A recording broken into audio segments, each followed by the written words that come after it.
Welcome to Death and Aliens, an in-depth look at horror and sci-fi TV from two cousins who vaguely know what they're doing. I'm MK, Hi, Monica. and as you can see by my background, I have once again left my house to go to a different house. I am once again in my bed, Yeah. like always. No, I am staying at the Village Coconut Island Resort off of Phuket. Um, it's bomb. I've been here about 5 hours, but like I really, really like it. So the only problem is the air conditioner in this villa is loud AF. So if I have some Bailey Sarian like freaking out about how hot I am moments back when she first started doing videos and did not have air conditioning in her apartment, that's why. It is hot. See, it's freezing here. I say freezing, but it's not freezing, freezing. I'm just always cold. So, yeah, getting used to winter in New York is not going to be a fun experience, as you know. Getting Never. used to weather in New York at all is not going to be a fun experience when you're cold and shaking at 75 degrees. Yeah, you're not gonna like coming back home in May, because when you come home in May next year, it probably the high will be like 55. Don't say that. You're the one coming back. I don't I'm ready. know. As previously discussed, I don't know if I'm gonna come back because You got three strikes of the belt. I got three strikes, man. This guy that I thought was cute, I messaged him on Instagram, slid into his DMs, and he called me sis. Yeah. So, There's also no more pepperoni in Western New yeah, and York. there's no cup and char pepperoni. There's a shortage of cup and char pepperoni. There's no more anywhere. And Yeah. also, it's cold AF. Yeah. So why would I come home? I don't blame you. Don't tell my Uh, mom. Don't tell my mom I'm even joking about not coming home because she will lose it. You'll get a text message and she'll be like, Mary Catherine, I don't know who you think you are, but you're coming home. She literally goes, so once you come home, you're never gonna leave me again, right? I was like, of course not, Mom. As long as you continue to let me live in your house without paying rent, I will never leave Love that. What have you been doing this week? you. Well, school's out. It was the end of semester one. The last 2 days of school were just parties with my kids. Um, None of them failed any of their exams. Good. One of the boys that I tutor did almost fail one of his exams, though, and I am very angry at him. That is a problem for after vacation. Yeah, it was great. We had parties, we did some tests. Uh, yeah. I did have a stress dream though, because, you know, um, obviously most people watching this are not in Thailand and they're unaware of how the Thai school year education system, blah, blah, blah is. But usually we start our school year in May and then we have like an entire month off of school in October,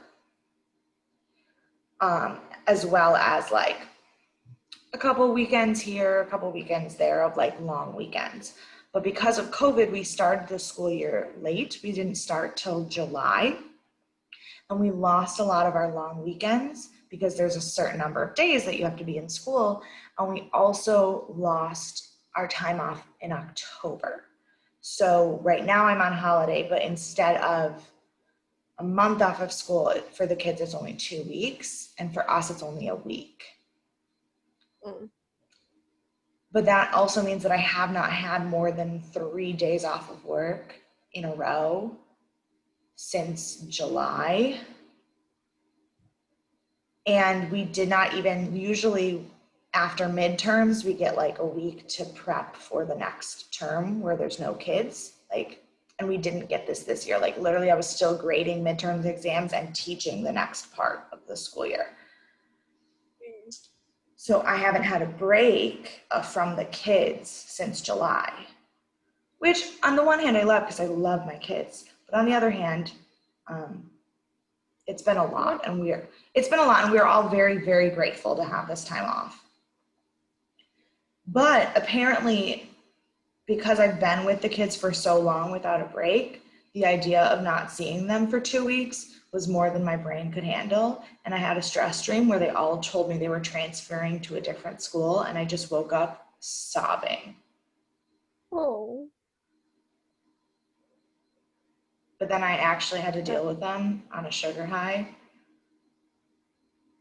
for the last day. Like we had a party for the last day of school, and one of my classes decided to bring balloons and blew up balloons and were throwing them around the room while eating pizza. And I was like, I'm really gonna enjoy my week off. Well, my week has been very lackluster. I've done nothing. Literally done nothing. I saw my boyfriend for like 2 days, and You decorated your Christmas tree though. yeah, I decorated my Christmas tree. As you can tell, I'm so thrilled about that. Your mom was very thrilled about it. She was, and like for the viewers who don't know, Christmas not particularly my favorite holiday. That's been accumulated over the past few years as to why not, but I'm not going to dive into as to why not. But there are definitely a lot of people in my life trying to make it as enjoyable for me as possible. So, And also because like Christmas for our family is like kind of a big deal. Yeah. Until like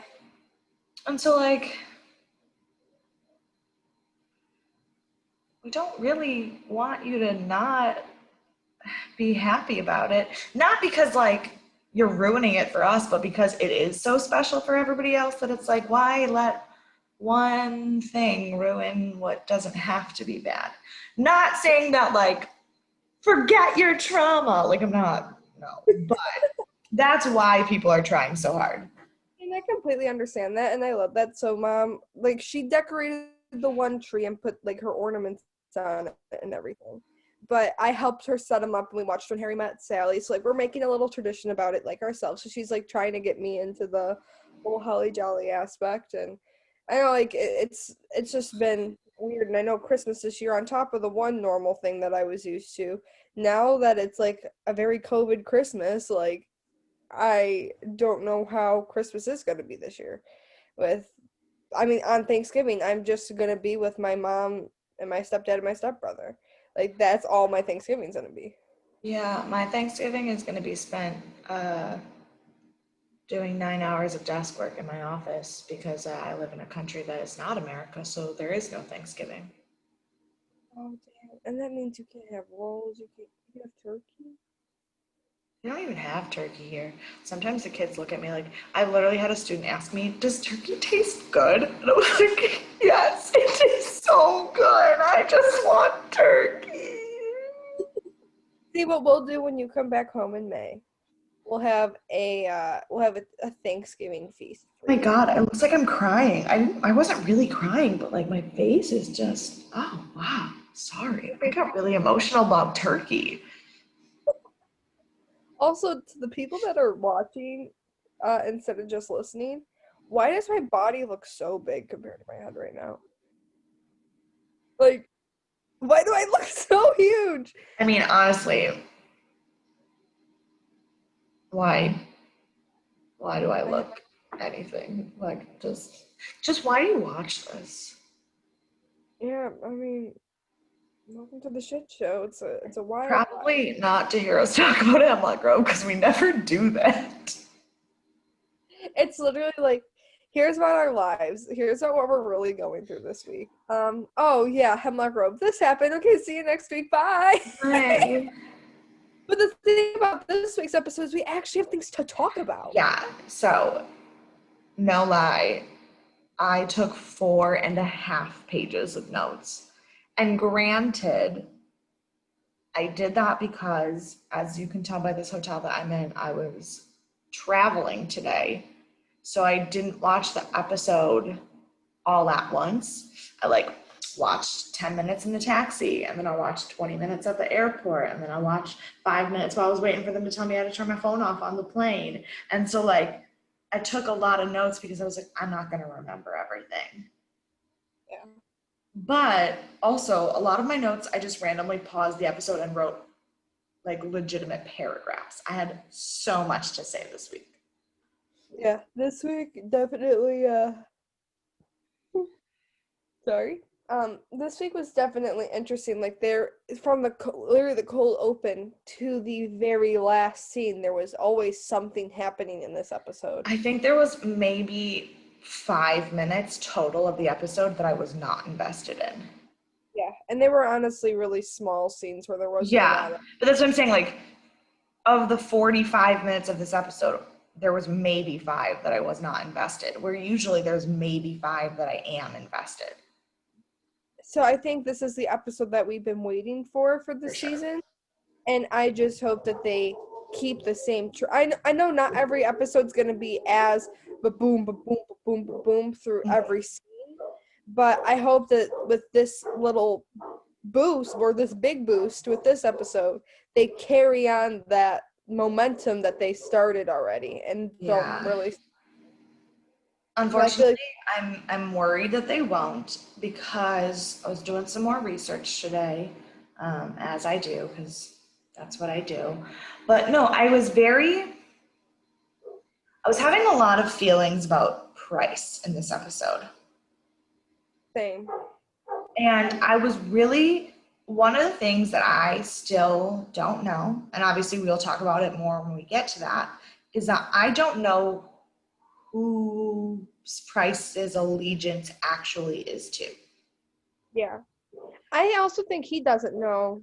But my question was, how much did Joel De La Fuente really know about what was going on in Price's head? So I was doing some research about the book versus the show, blah, blah, blah. And I did find definitively that the book is only season 1. So everything in season 2 and 3, obviously, like, it's the same characters. Brian McGreevy was still consulting on it, but it is a new story. I also read one review that said the show was mediocre, but the book was worse.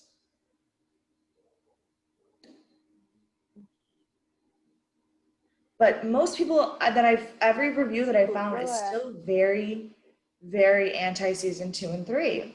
And they're saying that it had so much potential and it just didn't live up to it. And I'm so nervous after an episode like this that we're gonna be so invested and have like 1 or 2 really good episodes and then not get what we want from it. So Yeah. Because from the one part that happens to where me and you differentiate on the outcome of it, if my outcome, if your outcome is correct, I'll be very upset. no, but our differentiation is maybe not as big as you think. Possibly. So we'll get there. Okay, let's get into the episode. So this is season 2, episode 3. It is entitled Lunaria, and it came out on July 11th, 2014. It was directed by Peter Cornwell, who Peter Cornwell has not directed a single thing since the year 2014, and he has not directed any television at all other than Hemlock Grove. But He directed a short film in Australia called Ward 13 that got him enough notice to be recruited to direct The Haunting in Connecticut. Oh. Yes. So he is no stranger to the horror genre. And obviously, The Haunting in Connecticut was, I don't know, I didn't watch it, but I know that my sisters did, and it scared the crap out of them.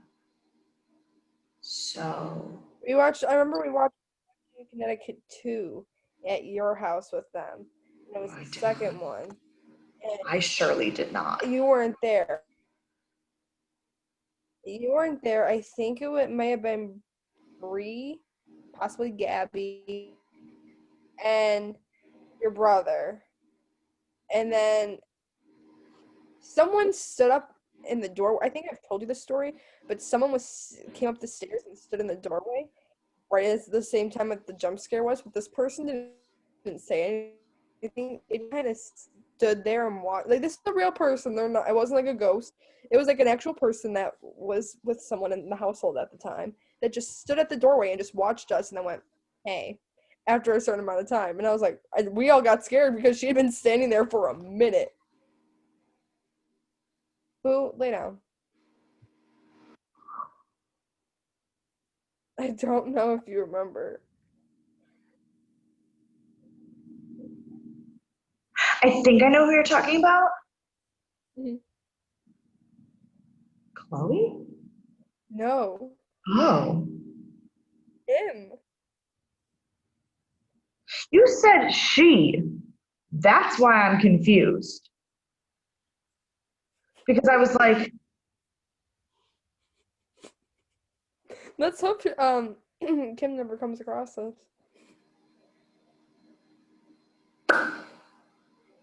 Anyways, so that's really cool. Haunting Connecticut. He directed that. That's awesome.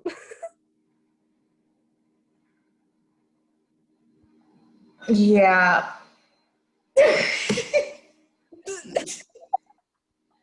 Boo! Stop it. Okay, it's Um, hectic here. You need to relax. You're being annoying and you're being a brat. Lay down. it was written by Peter Blake, so we got double Peters, Pete and Pete. Good show. Feet squared. Did you? No, you're too young. You never watched Pete and Pete. No. Children. Anyway, um, Peter Blake is a screenwriter, but interestingly enough, if you look at his bio, his first it says Peter Blake is a lawyer. Oh, and also he writes things. Um, A lawyer who writes things.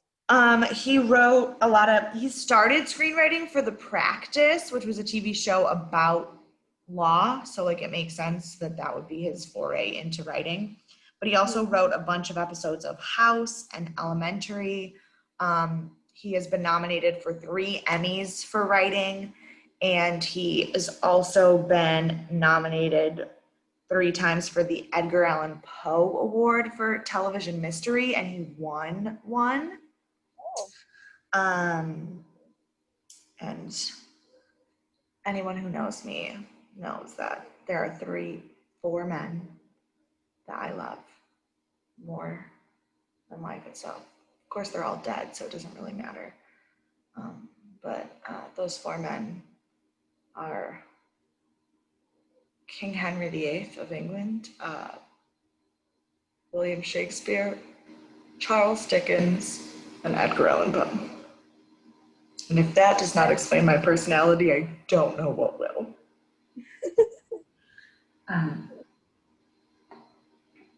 Yeah, so he, again, also not like super prolific, but definitely has chops. Yeah. Yes. And I will say, I really, really, really like the writing and the direction of this episode. So. Yeah.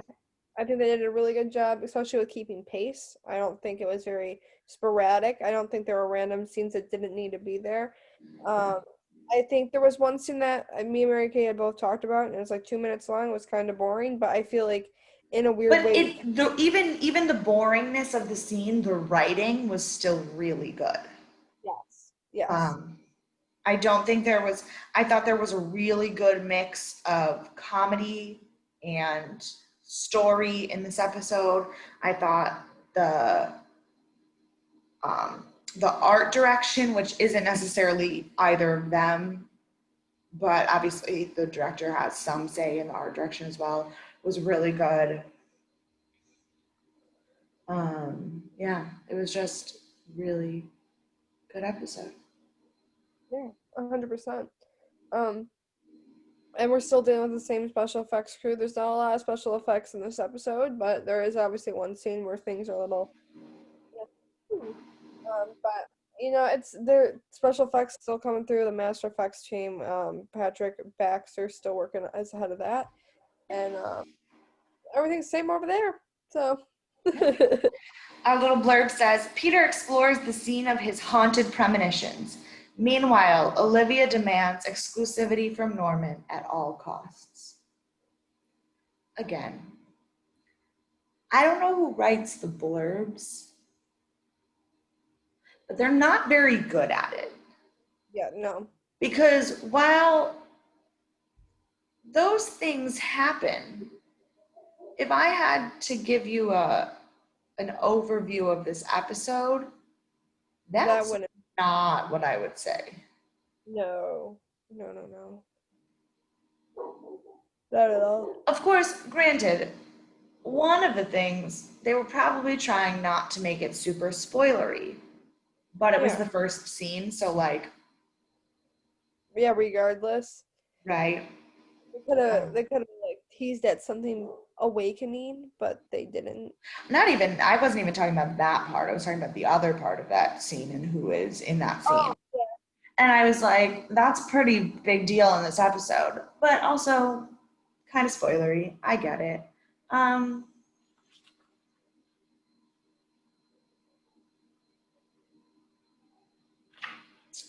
yeah, Yeah. so speaking of the first scene, Dude, yeah. um, we open on a dark and gloomy cemetery. And I wrote, cemetery. Oh, Christina? Question mark, question mark. And then it immediately pans to Christina's grave. So if I had just waited literally 6 more seconds, I wouldn't have needed to write that. But then my next note says, holy shit. Yeah, we hear some like grumble noises and then out pops two hands from her grave and then we see claws start coming out of her fist like Wolverine and I write down fucking zombie wolf. Like are we gonna have a zombie? Because she looked like a zombie. Like her body looked like it was like decayed. So I was Yeah, like, oh, wolf will look that way then. But it but it, didn't. it didn't. It looked like she did when she was alive. Yeah. But I was like, oh my God, Christina's gonna pop out of her grave. And like, but just the way the claws started coming out before I was like, oh, oh. And then Christina Wolf is clearly on a vendetta Yeah. because she's chasing someone through the woods. And they did it in a way where you weren't exactly sure who she was chasing at first. Like as the scene went on, it became clearer. But at first, like it was just you heard running, and then you saw feet, and then like, and there was no like, here is an image of a human standing. Mm-hmm. So I was like, who is this in the woods? And then my note says, someone that can actually knock Christina out. Is this Shelly? Yes. I'm on fire today because I got 2 predictions right in the first minute of the episode. I was really proud of myself. Mind you, like this is all in the cold open, and the cold Yeah. open wasn't even long. Like, it was really quick pace. Yeah. Um, and I was so happy that Shelly was back. And they wrote, "Yay, Shelly!" I said, "Bitch, slap her again." Because I still hate Christina. The hatred just keeps carrying over Yeah. too. Yeah. But She's literally, the best. I didn't know it was Shelly at first, and the wolf is chasing her, and she just turns around and smacks her. She bounces off a tree. Chew. Ooh. Whew. Bless We you. better put a hashtag sneeze in this episode. Um, Yeah, so you know exactly what side of YouTube we're going on this week. um, but she smacks her, and then she like hits the tree and bounces off, and I was like, it has to be Shelly, because who else is physically capable of doing that? No one. Yeah. One The other way I person. could tell was the way she was running after a certain point, Yeah. like her back was. That was the other way I was like, where I was like, okay, that has to be Shelly. And then like Yeah. I saw her bitch slap her, and I was like, okay, yeah, that's definitely Shelly. And that is the Well, open. end of the cold open, yeah. Um, the next, after the cold open, we go to um, just like flashes of Peter's dream. And my note says more weird dreams, but a lot more of the masks in these ones, and children, which I do not like. Yeah. It And was now, and a lot after of we got children. those weird flashes, after you got those weird little flashes, we see Peter is where he was when we left off last week, that he was at the quote unquote Gonsis or whatever, the wagon something. I don't remember what it's actually called. And he's Uh, walking around snooping. being a creep. My note says Peter being a creep. But And when then Peter's always lurk, they lurk.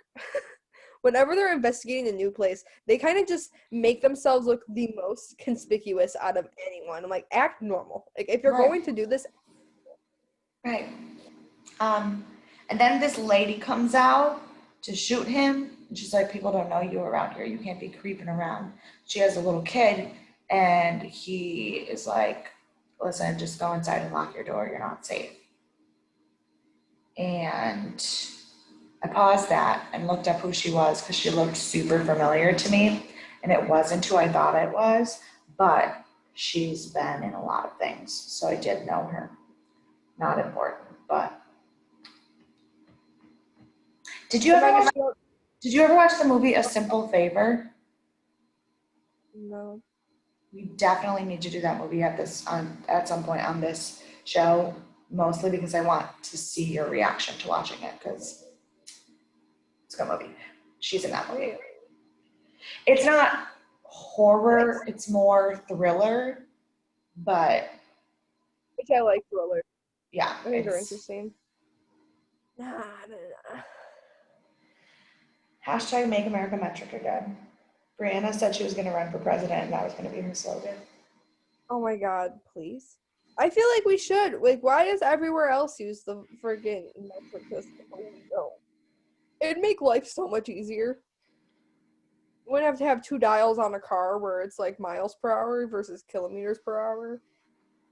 Kilometers, I still don't fully understand. Like, I know the difference, but like, I could not visually, like in my mind, picture a kilometer versus a mile. But I do my height and weight in kilograms and meters now. Yeah, being in Thailand and you having to teach it, it's like you're reteaching yourself. Well, and yeah, and also like when I go to the doctor, they don't tell me how many pounds I weigh. Yeah, yeah, that's true. But it's nice because kilograms are 2.2 pounds. So my weight will always be smaller in kilograms than it ever could be in pounds. So it's nice. Yeah. Like I weigh less than 100 kilograms. I will never in my life weigh less than 100 pounds, which is not a bad thing, but Yeah, a smaller number does make me feel better. yeah. Anyway, Damn. so this chick, I don't know how much you weigh in pounds, so I can't do the math, but also I don't think you want to put your weight on blast. Yeah, no, not particularly, not right now. Not at the present Um, so this chick goes back inside, and Peter continues to be a fucking creep. And then he goes around the corner, and he runs into Roman. And I wrote, what the fuck is Roman doing here? Yep, I just wrote down, oop, Roman's here. Turns out they're still having the same dreams because they are twin flames. Yep. Um, and then Peter's like trying to get answers out of Roman and figure out what's going on in the dreams. And Roman is like, yeah, nope, I'm peacing out. And he's like, we can't just abandon these people. And Roman's like, why, bro? That's what you're good at. And I wrote, Roman is so freaking bitter. I cannot even deal. Yeah. Be honest at the same time, for Roman, is like if you were in Roman's shoes and they have Peter, so he can't abandon these random people that we don't know, but abandons you, who is his best friend. You would be like, the audacity of this bitch. Because I would be. I'd be like, you literally left when my cousin died. My cousin's sister wife died. So why are you gonna just let them do this? Why are they more important to you? See, I want to believe I would be as cold as Roman, but also my middle name is Doormat, so probably I wouldn't. Me. We are the same, Mary Kate. We are one and the same. Like, I wish I could have Roman's cold exterior when someone hurts me, but I'm just like, I'll be mean to you for like literally 1 second, then they'll explain that they're going through a really hard time. I'm like, no, no, no, it's okay. I'm here for you. Let me fix you. I just don't talk to people because then if I do, I feel bad. You know what? I think I need to start that. I need to start doing that. And like, but also like, I'm way too empathetic for that shit. Like, I'd be like, I know I'm hurting, but like, you were hurting too, which is something that Roman fully does not understand. Like, Yeah. and like, I know I'm like talking shit about how bitter Roman's being, but I think my problem is the fact, but like, I don't blame Roman for not wanting to deal with Peter, for feeling betrayed and for feeling hurt. Like, that is perfectly reasonable. But Roman is acting as if Peter had no reason to also be hurt, and that bothers me. Yeah. And that's completely understandable because that is where I feel like one of them's gonna have to bite the bullet and just be like, almost like swallow their pride. The one who's gonna have to do it is Roman, is he's gonna have to swallow his pride, or else, because Peter's trying. Yeah, You, yeah. Well, Roman's gonna swallow his pride and and just be like, and okay. Peter definitely opened up more in this episode because like, so in the first episode when he comes back and Roman's like, you left, and he's like, yeah, I left. Like, he's not showing emotion. And this episode he's like, he like, in this scene he's like, I was ready to move in and to be a dad and to like settle down and to get a job and to be everything that I am not supposed to be. Mhm. I had to leave. The thing is, he says all that and Roman just is like, Nah, and just drives off. drives off. And I wrote, how is Peter gonna deal with this baby news? Like, bro, Yeah. if Peter ever finds, I mean, he has to, but like, if Yeah. Peter finds out that not only is the baby alive, but also Roman is the father, and Roman has had the baby the whole time, There's gonna be like a World War III going on between the two of them. like, how, I don't Or know. it could be like a Mr. Mom situation.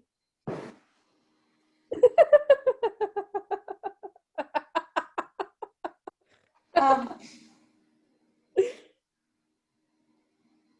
I just can't see Peter getting over that. Like, I can't see him forgiving that. Yeah, genuinely, I feel like Peter will be very very hurt by that because I feel like Peter would have some connection to Letha through that way.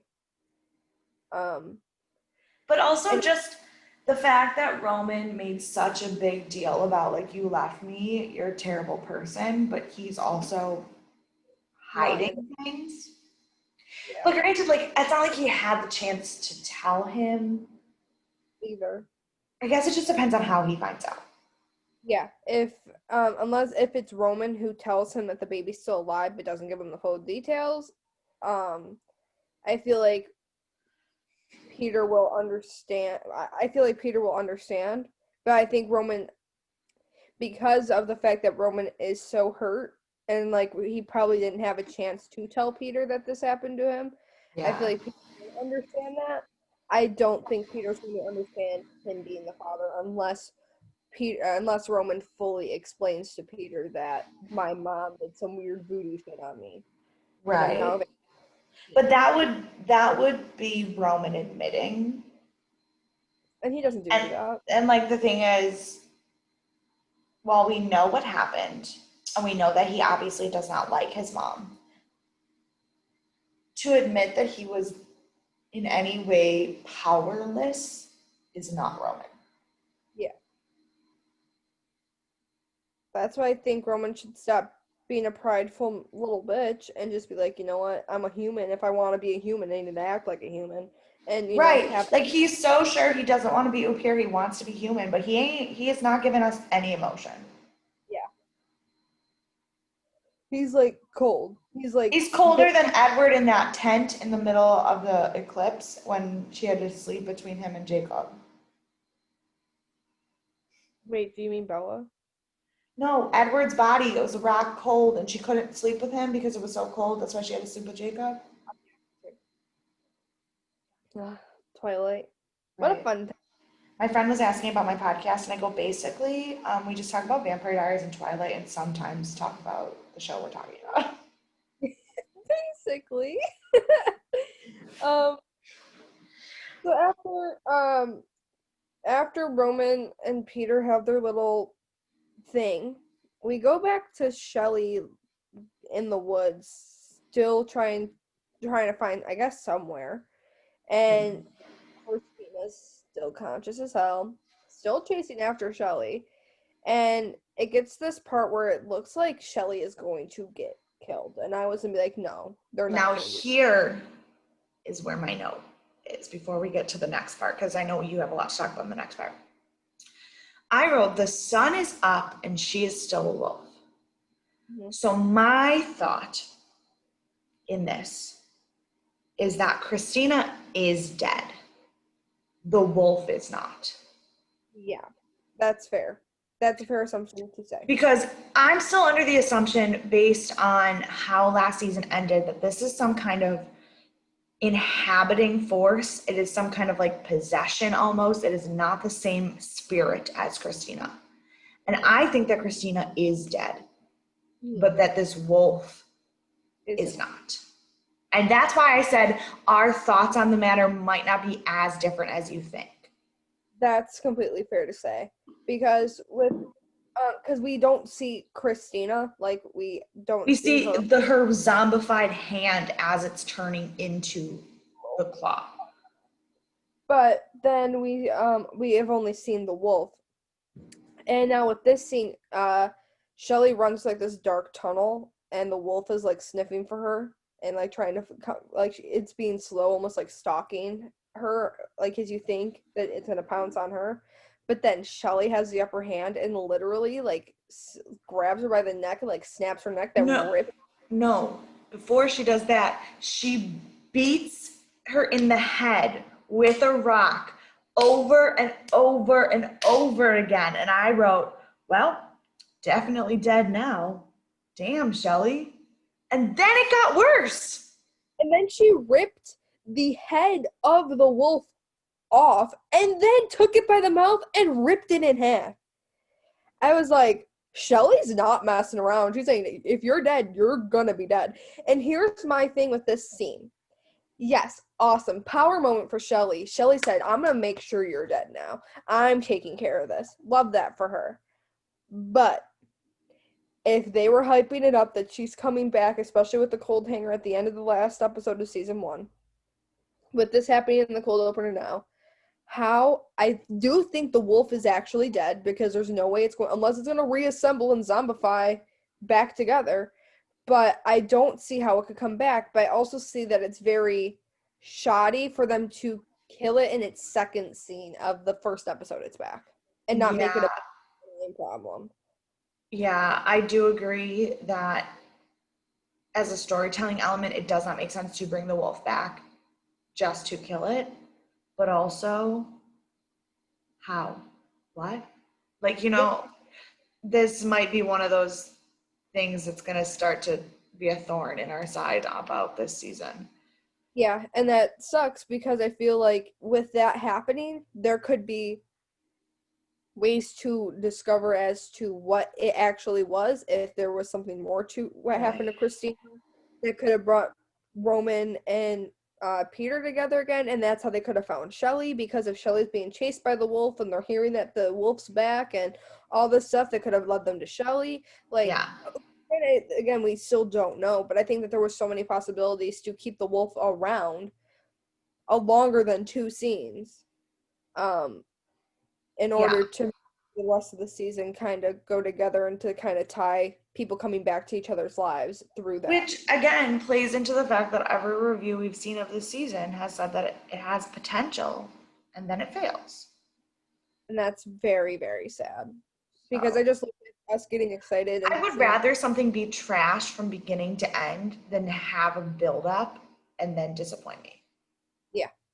And I feel like this is kind of, with as amazing as this episode is, it really scares me that next week's gonna be like the tragic fucking Right. plane. And I just kind of hope that, like, you know, I hope that there's still some coherency in it where I'm not completely mad at the end. Yeah. But this might be, like you said, one of those things that are going to be the first thorn in our side, where it's like, this could have been so much better if you didn't kill her right away. Yeah.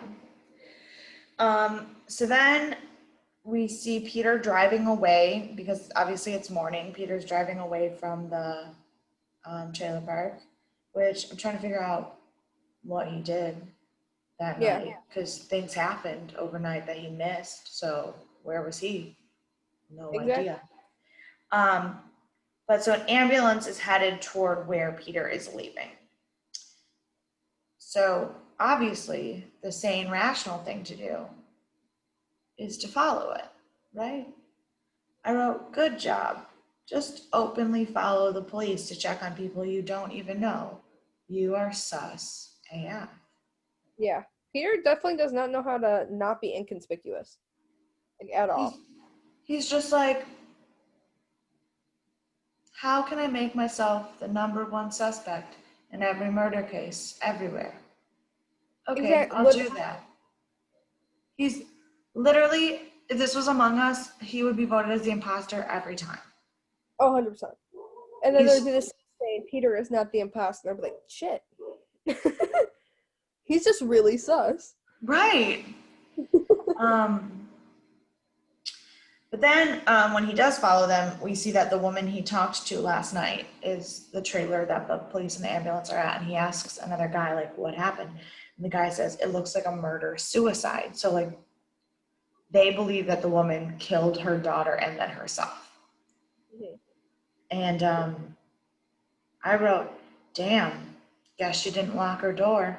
Also, stop killing children.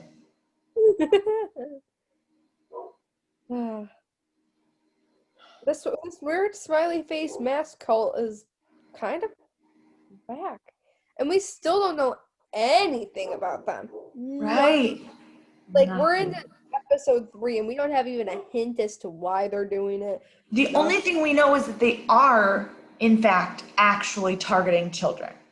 Yes. Based on this scene and another scene that comes up later in the episode, my initial gut reaction of being uncomfortable in episode 1 with the fact that there were kids there was not wrong. And children are a part of this, and I am very unhappy about it. Yeah, and also the fact about the one that Peter read in the newspaper, how the guy jumped off or fell while while hiking. hiking with an infant, because my first reaction to having an infant baby is to take it hiking on a mountainside. Yeah. Also, the police in the show also are kind of stupid to believe that. If you're seeing these, especially within the same area, you're seeing all these murders that are coming up with children and at least one adult But the dying. thing is, they're not in the same area. The first one we saw was in Massachusetts, and then the baby and the dad was in New York, and then this is in Pennsylvania. Like, none of them are in the same place. That's what's so messed up about it. That's true. So, like, local police wouldn't even know. That's true. Like, and that's why so many serial killers, like, got away with it for as long as they did, was because they moved around, and until you're on a federal database, you're not seeing the pattern.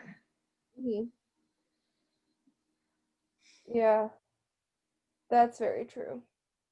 um, so Peter goes home, and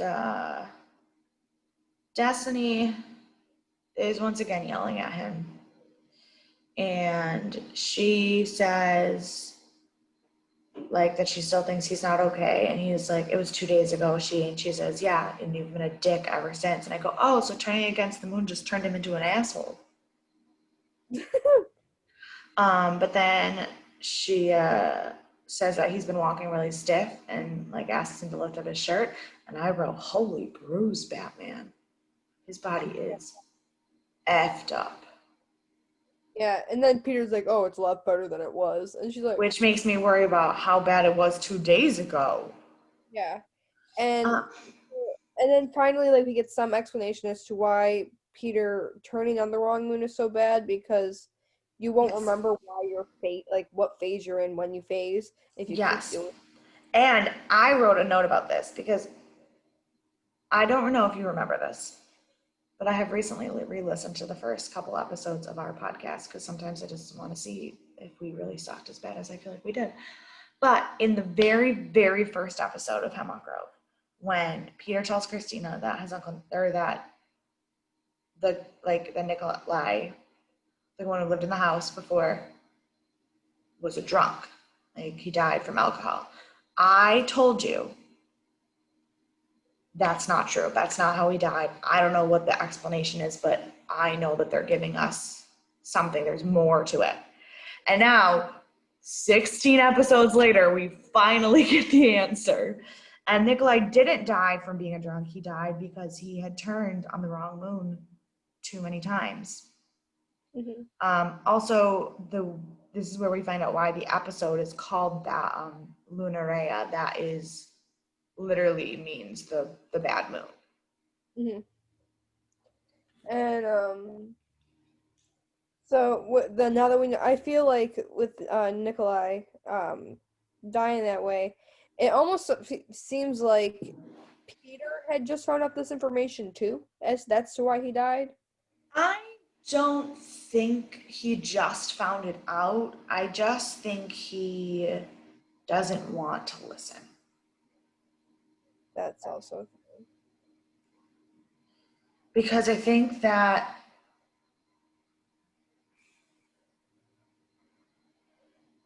it kind of feels like he knows that that's the path he's headed down, but he has to do what he has to do to get his mom Yeah. out, and he justifies it that way. Hmm. Yep. Um, then we head over to the rehab facility where Olivia is in her garden, her greenhouse, and Norman gets there and she sees him outside and she gets like giddy like a schoolgirl, like a dum-dum. And then Marie walks up to Norman and Marie and Norman have a little conversation and they hug, and Olivia is not giddy anymore. I literally wrote down, I said, Olivia is still showing emotions. And then I was like, oh, wait, she's mad again. Um, and then Norman comes inside and he's like, that voicemail you left was so sweet, like, and blah, blah. And she's like, why don't you just go share it with Marie? And she's being like a 14-year-old girl. And I wrote, Norman ain't wrong. This jealousy is not a good look on you, Liv. Yeah. He literally was like, you were never jealous when I was married to her. Right. He's like, literally, she was my wife and you didn't care. And now we're not together. I'm with you. And we bumped into each other and you're going to act like a 12-year-old. Then she said, well, maybe you can bump into her when you leave again. And I was like, damn, Olivia, calm down. She literally sounds like me when I was in a toxic relationship. Thing. Maybe we're Olivia. No. And that's the problem, is that we never knew it. And now we're finally I reflecting. mean, of all the characters in the show, she is the one I relate to the most. Yeah. Except for the creepy being in love with the son thing. That's just too much. No, I don't. No, I'm not with that one, Chief. So then Norman goes to visit Roman. And my only note on this scene is Norman visits Roman. It was the scene that I cared the least about. But Norman is basically being like, you have to forgive your mom because once you lose somebody, they never come back. And Roman's like, oh yeah, I guess that's true. Which was only really important because he knows that it's not true. Because he's the one who killed his mother. And yet, she's still there. Yeah, I think Roman only feels that because I think he understands where Norman's coming from because he also lost Letha. Yeah, but he says it in a colder way than that, and that's why I was thinking he was more like, I wish that was true. Get this bitch out of here. But That's also um, we go back to Roman's house, although Roman is not there. Miranda is drawing some pictures, and the butler gets a phone call and then runs upstairs to go to the baby room. And Miranda's starting to get suspicious. The butler is giving her the heebie-jeebies. And so then Peter ends up calling Miranda to let her know that they found some of the parts for her car, but a little cheaper, and then he's gonna go pick it up and it's an hour away. And she's like, well, hey, can I tag along? Because the butler's creeping me out, bro. And he's like, I guess I'll be over in 15. And Andreas tells Peter that he wouldn't be so stressed out if he was getting laid, because when Andreas met Destiny, he became a better man. And Peter said, you're my fucking role model. He's like, I'm so Then we go back to Godfrey Institute, where Raman is watching a video of medical stuff and eating his lunch. And I wrote, watching surgery videos is not going to help your appetite, dude.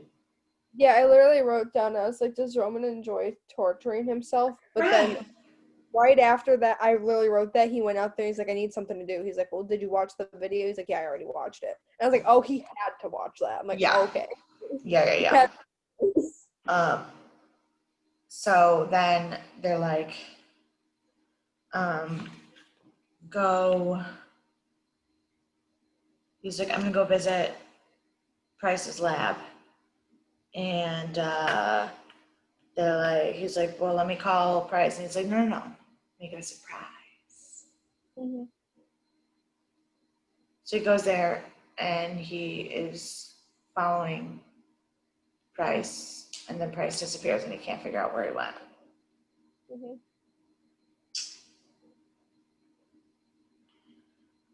And then because when he sees Price, it's almost like Price has like a secret entrance to his basement laboratory thing, because he walks and follows, he sees them walk down the hallway, he follows them, and the only known entryway anywhere is the stairwell to downstairs, and he gets there and it's just the electrical room. Mm-hmm. Nothing else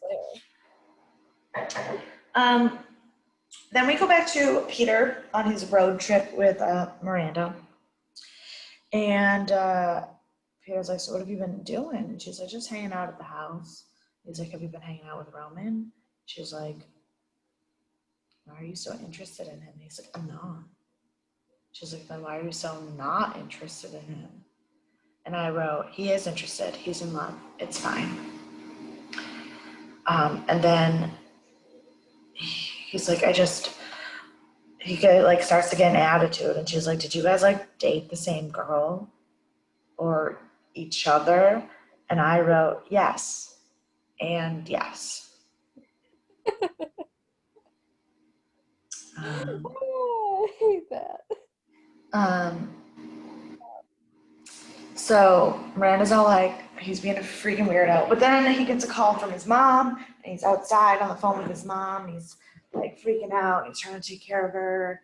And there's this flash to Miranda looking at him like, oh, you're a real person. I was like,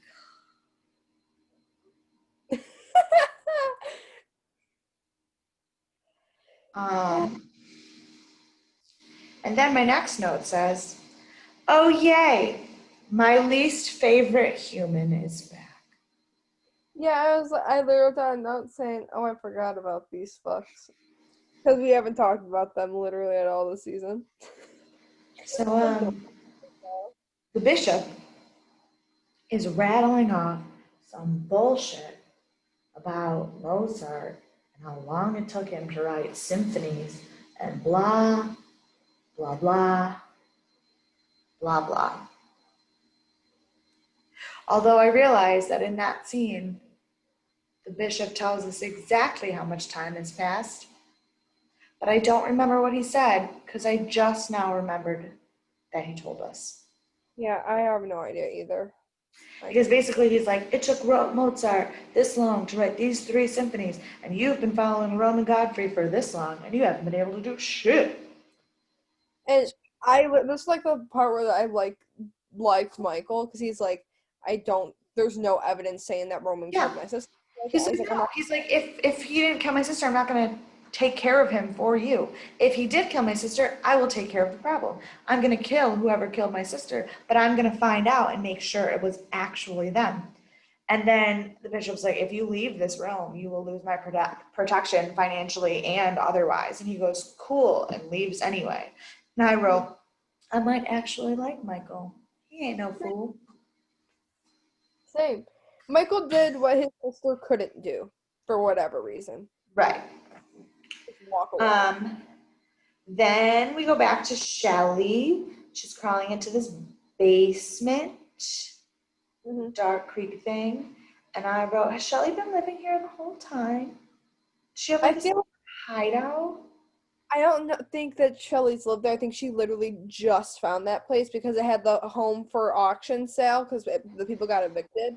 And I think she was like, oh shit, let me bunk camp here for tonight. But there was a whole bed and stuff set up in the bottom, so I think she's been there for a while.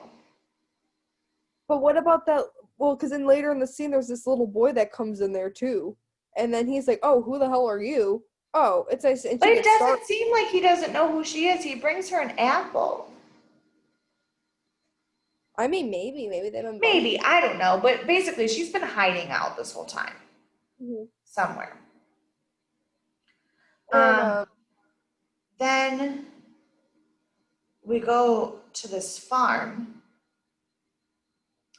where these drug dealers are talking to their boss. And their boss is like, so this drug you gave me. They're like, yeah, man, isn't it so great? And he's like, why don't you try it again? They were like, I don't know, like I was real high, like I don't know. It's like, just try.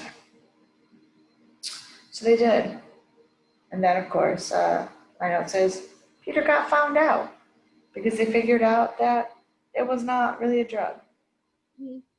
But the way their boss handles how he would like to handle them, that's not okay with. No. So he basically, in order to show them the consequences of them messing up, he then goes and shoots a pig in the head, hangs it upside down, and slits its throat, and the blood pours into a bucket. And I wrote, Yeah, I'm really not about this whole pig blood thing. Not, Yeah, not on board with it. no. And they wrote down, poor piggy, Yeah. poor sad piggy, got yeeted. But basically, he's like, this is going to be you if you don't get my money back.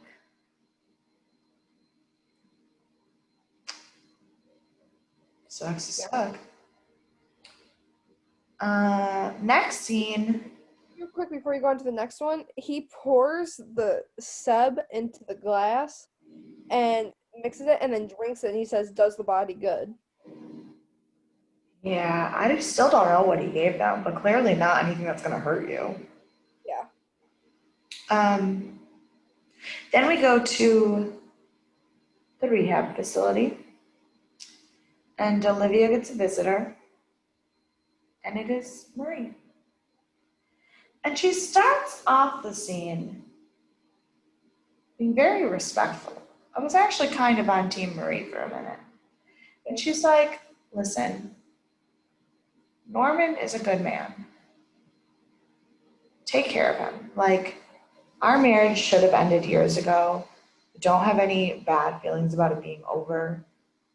And I just don't want him to get hurt any more hurt. Mhm.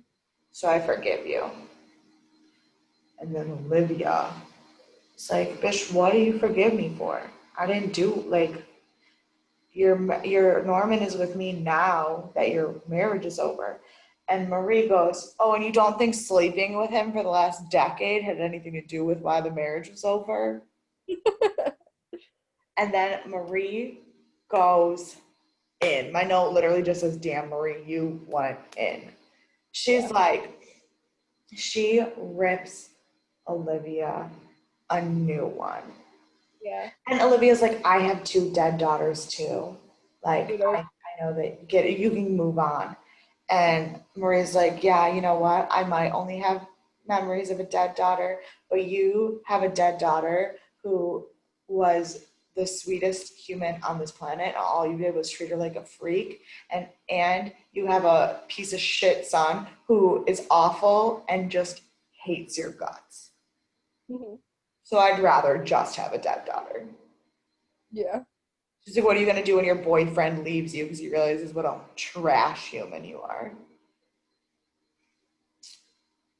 And she was like, Marie, you need to leave or you're gonna like regret it. She's like, why? I have nothing else to lose. And then the scene ends. Marie went in. He said, here's a burn. Let me cool it down for you. And then yeah, I'm gonna burn you again. Roasted. Boom, roasted. Ray was just hitting them one after the other, after the other, after the other. Like that throat kick would have been illegal in MMA. Like that was, That was rough. That was spicy to watch. yeah. And now there's another thing that's very spicy to watch because now we're with uh Peter and Miranda, and he was like, "Hey, you want to do like go back to my house and like get No, some we're candy?" not. I thought we were. No, not yet. But we are at a spicy scene. So we go back to the Godfrey Institute and there's a board meeting. And they're like, is there any more questions? Because we're going to end this meeting early for the first time ever. And Roman's like, actually, I have a question. What's in your secret basement? He's like, I saw you. He said, I saw you and Dr. Chernobyl walking down the street and then you were gone. I laughed my ass up when they called her Dr. Chernobyl. Um, Like, here's the thing I kind of love about Roman. He kind of puts um Price on blast in the most inconvenient settings ever. so Price is like, sidebar. They go out in the hallway. They're talking. And Price is like, you're one to talk about men with hidden things in hidden rooms with locked doors. This is coming from someone who literally lives in a glass house, which I thought was hysterical because we all know how I feel about Roman's house. And I was like, yo, I wrote, Price is gonna out Roman's hidden baby if he doesn't get it together. And then I wrote, oh, Never mind. because Roman was like, yeah, but You're who at the death. signed that baby's death certificate? Oh, that's right, you. And while there might be some gray areas in what you're doing downstairs and what I'm doing with the baby, there's no gray in legally signing a death certificate. That's not true. He said in malpractice. He said it sounds a little malpracticey to me. And I was like, "Mm." I was like, oh. And then I wrote, Roman's such a little bitch. He is a little bitch, but he's like confident in it because he knows he's like, you can't touch me because he knows all the people that he has secrets that know his secrets. He has secrets on them that could also hurt them. So Um, you say what you want. You can't get rid of me. then Price is on the phone with Bishop Fuckhead, which is what I started writing his name as on my notes. Um, and turns out Price has been working for him the whole time. Mhm. And Olivia knew. And he was like, but Bishop Fuckhead says Olivia kept her side of the deal, but like at the end of the day, they are dogs, and some dogs need to get put down. And then Price goes to talk to Dr. Chernobyl, and he takes her and is like, we have a new secret project. And he explains some project to her, and she talks back to him, and he's like, yo, we don't ask questions around here. And my note says, I don't have nearly enough science knowledge to understand what the fuck they just said, but I know it's not a good thing for our boy. Yeah. Yeah. It's like something about slowing down like the hemoglobin or some Well, weird. he said that she's a hematologist, which means that she is a specialist in blood. I got that. And it's some kind of enzyme inhibitor that has something to do with blood clots. And then she said that that would basically make somebody's blood explode. And I literally don't understand scientifically what on earth they're talking about. Um, and then this is when I started getting all like, whose side is Price on? Who is he working for? And started researching the book. But I feel like what he's doing in a way is he's climbing away. Like in a way, I feel like his true debt lies to Laud, but Olivia has him under her like grasp in a way to where he because of like extortional reasons that they both have, almost like Roman and Price are, but Roman and Price don't have a built relationship where they can trust each other enough to The where that thing there's is, Bishop Fuckhead is really trying to get Roman out of the picture. I think the only thumb that Olivia is pushing is the financial one. true.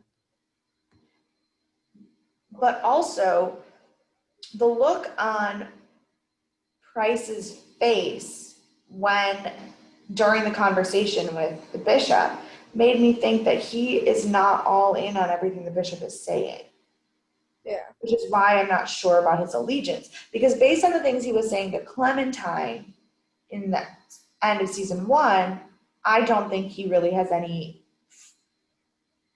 care in his heart for Olivia. But he also went through all that shit to bring her back to life. Like if he wanted Olivia dead, he could have just let her stay dead. Yeah. Unless it wasn't up to him. But then who was it up to? Because I Because I think they kept it, I think it could have been Lod that was pushing for Price to do it because of the money aspect. Because if all the money went to Roman, they would not see any of it. but all of the money did go to Roman. That's the thing. When Roman turned 18, Olivia lost everything. That's right. So I just don't know. Like that's the thing is like that's what Price is so ambiguous that to be honest, no matter how bad the show gets, I will keep watching until I understand what his motivation is. Yeah. Um, When we watch it, we never find out. say shit like that. That would it surprise you if that would happen? Not me. I was doing a I'm not. puzzle of the world and I spent 20 minutes looking for this piece that had Kazakhstan on it. And then I was like, watch us finish this puzzle. And I still can't find that piece. We did. We finished a 500 piece puzzle of the world. 200 of those pieces were just the fucking ocean. Guess what's gone? Kazakhstan. Not there.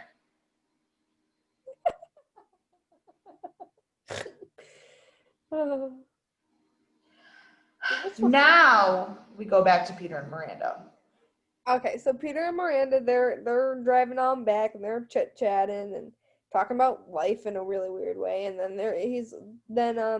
Peter's like, why don't we go back to my place? Like cousin does, tarot card readings. And then she laughs and she's like, oh wait, you were serious. He goes, yeah, I know like tarot card readers can only be like cheaps and like try to like get you out of money and scammers, but he's like, my cousin Destiny knows what's up. And then she goes, Destiny? Yeah. And My note just says, Peter, let's do a reading. Miranda, ha ha ha. Oh, wait. you were serious. So they go back to the apartment and he's like, Destiny ain't there. And then she goes, And he's like, no, like I wasn't just trying to like get you back to my place. And then she goes, did you really think I wanted a tarot card reading that I would come all the way back to your apartment for? Remember in her first interaction with him, I said they better not do it. They did it. This note says, damn it, they are gonna do it. So dumb. Yep, and then they did it. But then the worst part is that when they're doing it, she gets really emotional. And he's like, are you okay? And she's like, no, like sometimes it happens. My note says, I just cried sometimes during socks, MBD. That was honestly very uncomfortable because he I was looked like he was like, he's like, should I? so uncomfortable. And then they're like laying in bed. And she's like, your bed is so comfy. My ex's futon was a piece of shit. Oh my God. And the girl's talking about her ex in bed. And then she's like, what about your ex? Do you still talk to her? And he's like, no, she's dead. Because first of all, he's just like, no. And she goes, oh, that bad, huh? And then he's like, she's dead. And I was like, she was like, oop, let me get out of here. And he's like, no, stay. It's Letha 2.0. Watch, he's gonna get pregnant with his wolf baby.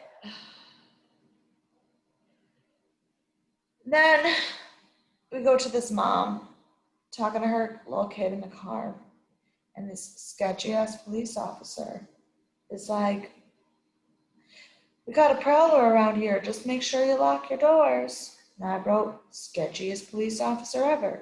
And then he gets in his car, and on his passenger seat is the mask. And I said, called it. And then I wrote, this is when I realized that they are actually looking for children. My note says, I'm very angry. Yep. And then after we have the interaction with the mother and the child outside their house, he goes to the police station where they do the most. Neck and nose are giving us exposition in the shittiest way possible. Literally, they're talking about the new sheriff because as of last season, we knew that Chief Sworn said that he resigned, he turned in his badge. And then in the last episode, we saw him, doing some makeshift bomb in his basement that we were all assuming was going to be used on the White Tower. So, next, like, this guy's real sketchy. And Nose is like, you think he's worse than our last sheriff? The guy who blew himself up in his basement with the bomb he was making?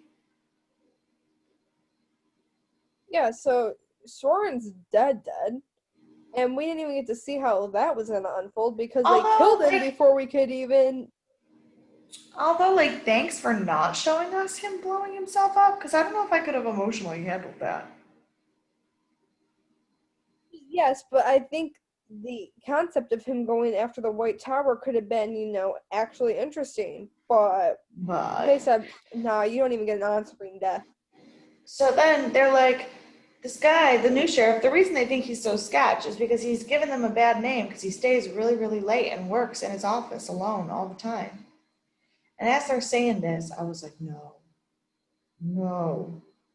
And then they go to the sheriff's office and they're showing pictures of the wall. And it looks like fucking conspiracy theorist bedroom with pictures and red string and shit everywhere. And it's all the stuff that has been happening in Hemlock Grove. Mostly, though, pictures of Olivia and Roman. And I was just like, no, no, no. And then they show us the sheriff. And my note says, fuck, no, I was rooting for you, Michael. We were all rooting for you. I still think Michael is, walking away from it. I think he's almost just kind of telling them to, like, yeah, I'll do it, but I don't think he's actually going to when it comes I don't think he's working for Locke. I don't think he's on the same team as Bishop Buckhead. But also, he's too smart. He's too smart to be the one on this case. Yeah. I don't trust him being the one to figure this out. Because if anybody's going to figure it out, he's going to figure it out. But so Peter and Miranda are in bed, and they're tossing and turning, and they're flashing to like the crazy dreams again. But then when they flash to somebody waking up from the crazy dreams, they actually flash to Roman waking up, which is nice. So then he can't sleep because he's having these dreams. So he goes to check on the baby, who is screaming. And then all of a sudden, the baby stops screaming and points at the door. And then the doorbell rings a second later, and it's Peter. And I wrote, great, now the baby's a psychic too. Psychic baby.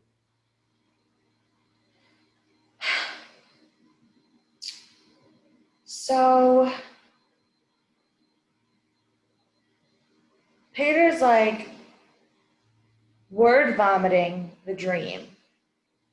And Roman's like, why are you here? And he's like, listen, I don't want to be here any more than you want me to be here.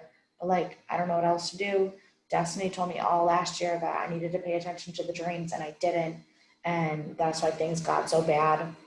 And then he makes a grand apology. He's like, you were my only friend, and I should have been there for you, but I couldn't be around anything that reminded me of Letha, and I'm sorry. I was an asshole. He like actually apologizes for everything.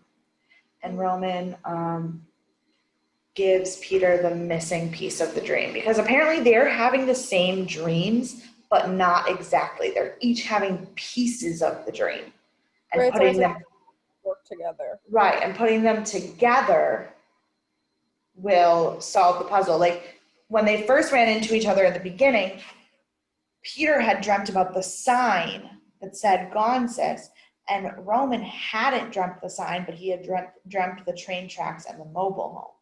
So this time, Peter was seeing this little boy looking up at something, but Roman dreamed about the plane that he was looking up at. So like they need to work together. And I wrote, well, at least that's a step in the right direction, Roman. We're getting there. Yes. He's like, I hope you find what you're looking for. Yeah. Then we go back to Shelly in her little basement, and the little boy brings her something to drink, and he says that her hand bandages are all dirty and gross, and he can make her new ones out of his mom's old t-shirt. And she like doesn't want him to help her because she doesn't want him to see her hands. So he takes his sock off and shows that he has an extra toe in the wrong place. And he's like, I named my toe. We can name your fingers. And it's so cute. And he names them all these weird, gross names. And he makes her new bandages. And I wrote, I love this little boy so much, it hurts. I know, he's like, we're going to name this one Squishy, this one Stinky, this one Gushy, this one He said, we're going to name this one Shorty. No. Stumpy. He's literally like this, like, it's so sweet because he's giving like Shelly this compassion that she probably hasn't gotten in a while. Yeah. And I think it's something that she finds comforting because, in a way, I think she might look at it as Roman. But because Roman was the only person in her life that made her feel remotely normal. Yeah. Then we go back to the rehab, and Olivia is ignoring Norman, and he's like, "You can't just call me, tell me it's an emergency, and then ignore me." And then she finally turns around and she is sobbing, tears everywhere. And he's like, "Oh no, baby, don't cry, baby. I love you so much." And then they do it. And then he's talking to her about how they're going to travel, and he's got all these things planned for when she's ready. And she's just like, "I gotta pee," which made me laugh a little bit because that's me. I'll be like, "I love your story, but also I have to pee." Yeah. Um, and my note said, "Oh, sex cured her limp?" Question mark. Because when she got up to pee, she did not have her cane anymore, and she just waltzed to the bathroom. Yeah. So then she goes to the bathroom, she goes pee, she's washing her hands, she's checking herself out in the mirror. And then she looks behind her at the tub. And my only note says, my jaw just literally dropped like an idiot. And I watched the rest of the episode like this. Yeah. Me and Mary Kate have the exact same reaction because it shows what's in the tub and it pans up the tub and we see body. And it pans up to show us who this body is, and it is Marie. I knew from the feet. I knew exactly as soon as we saw the feet what she had done. But I just, uh, yeah, Olivia murdered Marie. And that's the end of the episode. Yeah, they left us with that, which is why next week has to be a good episode or I'll be pissed. It probably won't be, but like, it needs to be. I just, what? Whack. Whack. So. I didn't even know how to write notes. I didn't know what to say. Yeah, I literally said Olivia killed Marie. What the fuck? And so with that, come here. You're being needy. So, we want to punch. Um. Loki want to punch Roman just for being sensitive all episode, but at the same time, like, he's been the same way for the past 3 episodes. I think it's just getting to a point that's kind of irritating where I'm like, okay, broski, just bite the bullet, accept what, like, Peter's apology, and move on. I would like to punch probably Bishop Fuckhead. And yeah, him too. Because he Boo! was a dick to Michael, and then he told Price to get Roman killed, which Yeah. Price may or may not be listening to. Yeah, and if Price does listen to him, I'm sorry, I'm gonna have to punch him too. And also kind of a little bit want to punch Olivia for acting like a jealous teenager and then killing her boyfriend's ex. Yeah. Because while there have been times in my life where I wanted to kill a boyfriend's ex, I never did. Good on you. My dog put his butthole right on my wrist. Good. Who's your saving grace this episode? Honestly, that little boy with Shelly. Right. Right? Because it's finally some wholesome content that, like, we haven't gotten, and I love it. And I feel like it helps Shelly feel somewhat, normal and better. Yeah. Also, like, for like 5 minutes, I really thought Michael was going to be my saving grace. Yeah. Then he wasn't. And Peter's not because he just can't stop having sex with blonde chicks. Yeah. Yeah, Yep. that little boy. And also kind of Shelly for ripping that wolf head apart. Yeah, that's also true. Um, any theories? Um, I feel like a lot could go. These can go a lot of different ways. I want to know what's gonna happen when Norman can't find Marie. What's gonna happen when Norman does find Marie? Because eventually he's gonna have to pee too. True. Um, because I'm a little concerned because I don't know if Marie told anyone or if anyone saw Marie go to Olivia's. Because if that's the case, Norman's gonna look there. And then I think, sadly, I think that the wolf is dead, which kind of sucks because I thought that could be Yeah. something to bring Shelley back to Roman. I think Um, nothing is gonna be solved with this cult until Roman and Peter make up. Because, like I said, I think they have two halves of a whole. yeah, and so hopefully they can stop being little sissies. Well, Roman can stop being a little sissy and just go, okay, period But or state. I'm definitely worried about what happens when Peter finds out about the baby. Mhm. I'm definitely worried about what Michael's gonna find. I'm definitely But worried about what Norman's gonna find. we can't place our bet on how well or how not well characters are going to take certain news because Right. writers are sporadic with how people react to things. So But also just like right now we're kind of left in a place where everybody has something that could crush another person waiting. Like, yeah, literally, if Ro- like, like he's Ro- hiding from anyone. but if Roman, so if Norman finds out about like what with Olivia and Marie, that's gonna crush him. Um, um, Peter could get crushed by the baby news. Roman is could be crushed when he does find out the truth of everything that Price is doing and how much he's covered up for his mom. Mhm. Nobody is safe from Yeah, heartbreak. that's sad and it's scary because it's like a Jenga tower. It's gonna fall at some point. And also, when are we going to find out anything about the cult? Yeah, we're 3 episodes in and we only know that they're targeting children. Which also, if I have to watch another kid die, I Well, hopefully Superman Peter saves the day before that can happen. But I mean, he stared the last two victims right in the face, and it was just like, yeah, lock your door. I'm out of here.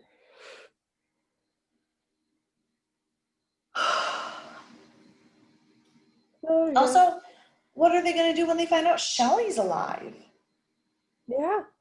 And what's Shelley gonna do when she finds out all the stuff about Peter and all the stuff about Roman and her mother?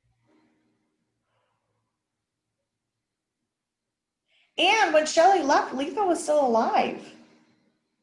That's right.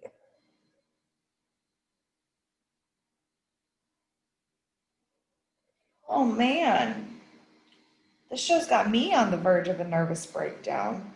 Yeah, this is like a lot of things could fall apart literally in the next episode. Like that could be the downfall of everything. But that Jenga tower is gonna fall. There's no way it doesn't. There's too many things to prevent heartbreak.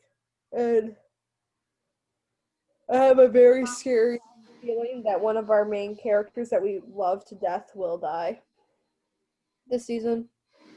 I Well, don't know. I mean, I just have a feeling that one of the ones that are entangled in this puzzle piece, like either Price, Norman, Olivia.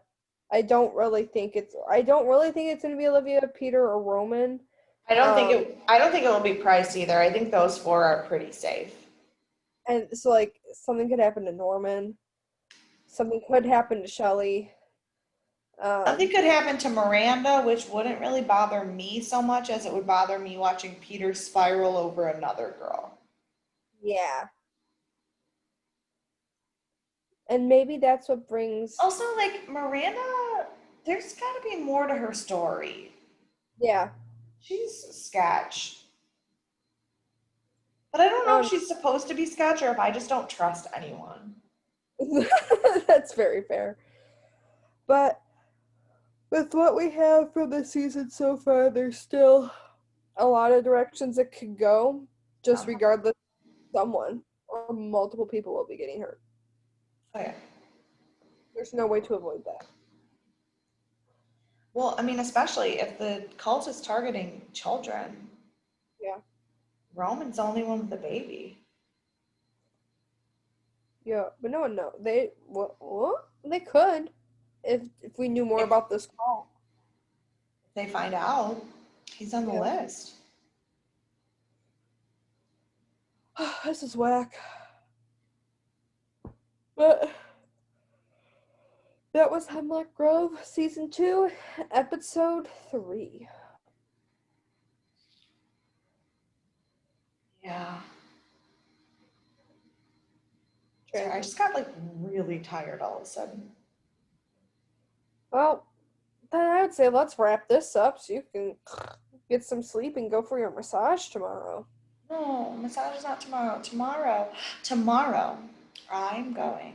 Well, I'm doing a bunch of stuff tomorrow, but I'm going to this restaurant that is called the Hog's Head, like the restaurant in Harry Potter, and it's themed like Harry Potter. You can buy a cake that is the like Happy Birthday Harry cake from like the Hagrid made and everything. I'll take pictures. Don't worry. So excited. Um, Have a bunch of fun with that. yeah, and yeah. I'm gonna help my mom decorate for Christmas some more today. So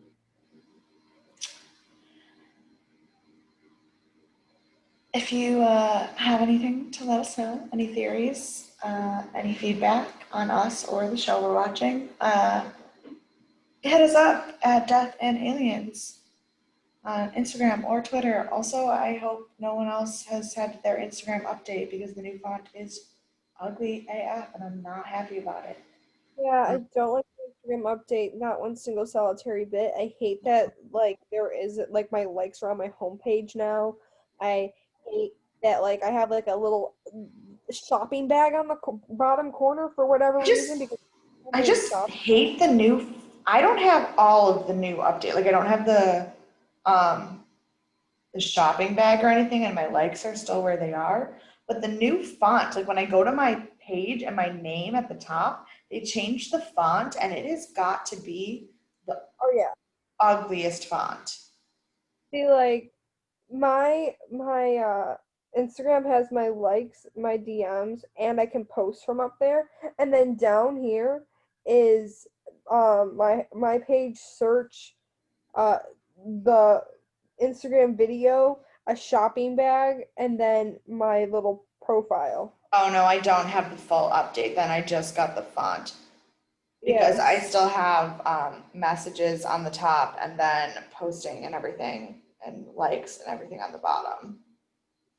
Yeah. Nope. I hate it.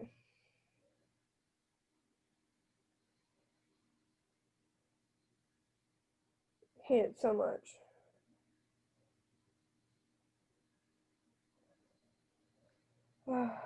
Yeah.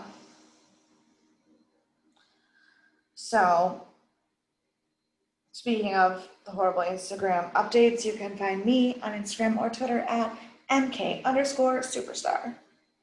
And you can find me on Instagram at monica.lynn underscore and Twitter at mon underscore lynn underscore.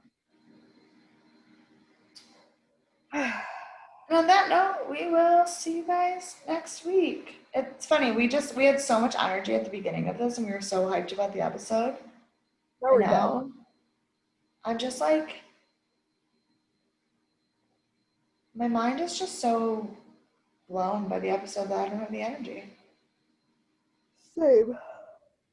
Also, I feel extremely bad for anyone who's been watching this because I just look like a mess.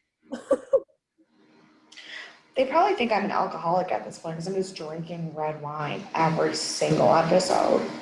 But also, I literally only drink while I'm doing this. Okay. All right, we'll see you guys next week. Deuces. Bye bye. Enjoy your day.